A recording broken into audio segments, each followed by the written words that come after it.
আপনারা দেখছেন বাংলার আওয়াজ।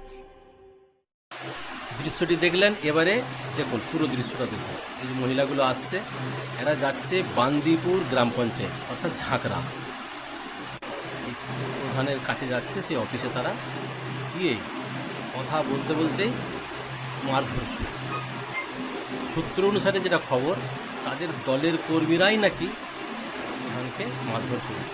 পিছনে যে ব্যক্তিটি দাঁড়িয়ে আছে, আচ্ছা কোন অ্যাঙ্গেলে লাগছে এই ব্যক্তিটি বাঁচানোর চেষ্টা করছে, যেটা দেখে মনে হচ্ছে যেন মনে হচ্ছে উনি বলেইছিলেন আগে থেকে যে আমি থাকছি, তোমাদের কোনো অসুবিধা নাই, তোমরা আসো। এটা আমাদের মনে হচ্ছে। সূত্র অনুসারে যেটা খবর, যে দলের কর্মীরাই আক্রোশবশত তাদের প্রধানকে মারধর করেছে। সেই দৃশ্যটা আপনারা দেখছেন। এটা বিভিন্ন জায়গায় হতে পারে। যা কন্ডিশন চলছে, সাধারণ মানুষের দিকে কোনো লক্ষ্য নজর নেই প্রশাসন বা এই প্রশাসনিক প্রধানদের। তারা কিন্তু একটা পক্ষপাতিত্ব নিয়ে